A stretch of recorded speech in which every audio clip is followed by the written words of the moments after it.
ibu-ibu, temukan persamaan antara Megumin dari Konosuba, King Elizabeth II dari One Piece, Escanor dari Nanatsu no Taizai, atau jurus bola semangatnya Goku, Asura Strike Champion di Red Naruto? Mana? Jawabannya, mereka semua butuh waktu lumayan lama. Ada yang bisa seharian lah, biar jurus terkuatnya siap. Rasanya ribet banget, tapi sekalinya keluar, jurusnya luar biasa. Sering jadi ending frekuensi musuh.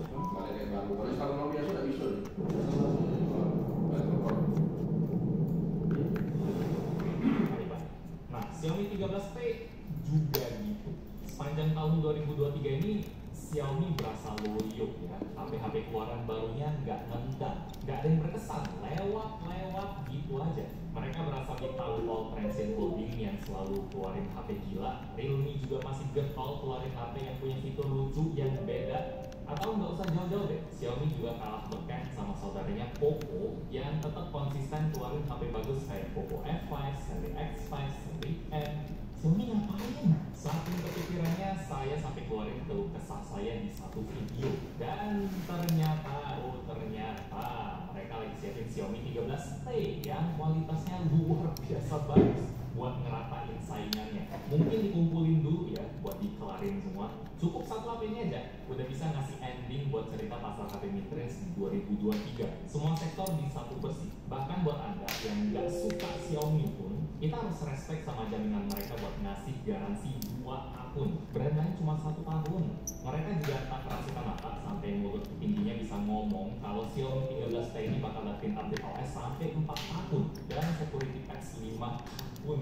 Dari 2 layanan itu aja udah berasa loh kalau Xiaomi lagi usaha lebih. Itu baru servisnya ya, belum soal HP-nya yang udah pakai kamera Leica. Ini yang pertama buat Xiaomi Indonesia. Fitur mewah lain juga ditambahin. Jarang-jarang ada HP Xiaomi yang punya rating IP68 alias tahan air. Buat flagship pun langka. Chipsetnya kenceng, layarnya cakep, baterai gede, dan dengan upgrade sebanyak itu, harga launchingnya tetap sama kayak Xiaomi 12T tahun lalu di 6,5 juta. Pusing dah. Mulai dari mana ya? Dari kamera Leica-nya kali ya, tema gedenya itu. Dan udah lumayan ditunggu lah, udah hampir 2 tahun mereka jadian Xiaomi sama Leica, tapi baru sekarang kita dikenalin. Ya pasti main kepo-kepoin dong. Efek pertama, yang paling simple, langsung berasa dari kotaknya nih, kelihatan lebih mahal gitu. Gara-gara ada titik merah tulisan Leica. Buat yang belum tahu, Leica itu brand kamera legend yang harganya udah pasti puluhan juta, paling murah. Lebih gampang cari yang ratusan juta. Kenapa bisa selegend dan semangat itu? Kemarin kita bisa bahas sedikit soal Leica ini pas saya baru beli, bisa cek aja dulu. Cuma yang harus diingat selama kayak HP apapun yang kerja sama brand kamera mahal ini, hubungan mereka cuma dalam tanda kutip itu co-engineer ya. Leica berbagi ilmu lah, kasih masukan Xiaomi, skill racikan warna foto yang lebih menarik, tuningnya gimana, atau cara bikin lensa kamera yang lebih benar tuh gimana. Tapi yang ambil keputusan, yang bikin lensanya, yang bikin kamera HP-nya, ya tetap si Xiaomi. Bisa dibilang Leica itu kayak partner sekaligus pengawas ya. Pasti Leica juga nggak mau lah nama wangi mereka itu ditempel di kamera burik, minimal ya harus lolos standar. Kayak di modul kameranya nih, Xiaomi dibolehin pakai branding yang namanya Leica banget, Vario Summicron. Vario itu bukan motor, tapi tipe lensa Leica yang bisa zoom in, zoom out. Kalau Summicron artinya dia punya aperture atau f maksimal di 2.0. Spek kamera Xiaomi 13T ini sesuai sama brandingnya. Ada 3 kamera yang fungsinya beda-beda, ultra wide 12 megapiksel, anggap aja zoom out, wide 50 megapiksel, dan telefoto 50 megapiksel dengan 2 kali optical zoom. Kamera gini kayak makro atau monokrom 2 megapiksel gak ada. Lewat kerja sama gini, Xiaomi 13T juga dapat akses lah ya, kayak preset style warna Leica authentic look atau Leica vibrant look yang lebih gondreng. Ini sesuai kayak preset kamera Leica beneran. Tapi apakah warnanya sama persis? Ya jelas enggak ya. Mau gimana pun HP nggak bakal bisa nyamain SLR mirrorless. Lensa dan sensornya beda bro. Tapi ini lumayan bener lah, saya suka.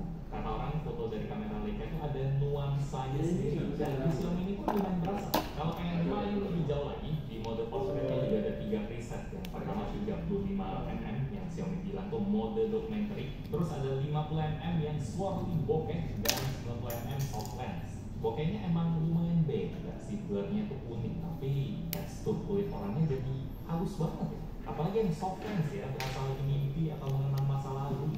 Tapi apapun yang difoto emang jadi masa lalu. Kayak kalau kita lagi melihat bintang gitu kan, itu kita lagi melihat masa lalu gara-gara nonton series. Sama satu lagi, lewat kerja sama Xiaomi X Leica gini, foto-fotonya juga bisa dipakai flexing karena dia punya watermark terbaik buat HP. Dari foto yang udah keren gini, jadi tambah keren lagi kalau ada watermarknya Leica. Ada data soal lensa, aperture, shutter speed, ISO, berasa pro anjir, efek brandingnya kenceng. Tapi Anda jangan salah paham ya, jangan kira kalau kamera Xiaomi 13T ini menang branding doang, menang Leica doang. Justru efek brandnya ini bisa terasa maksimal karena dari awal hasil fotonya memang udah bagus, bukan watermark doang. Kalau foto jelek dikasih watermark mah badut. Ini enggak, kamera Xiaomi 13T keren pol. Kualitas fotonya kami ambil pakai authentic style ya, warnanya itu nyaman banget, bener-bener jadi obat buat hasil kamera Xiaomi yang biasanya punya warna agak kusem. Mau foto indoor, outdoor, malam-malam pun masih bagus. Dan yang keren juga luas, detail dapet. Kamera tele dan ultrawide pun nggak malu-maluin, walaupun jelas beda kualitas sama kamera utama.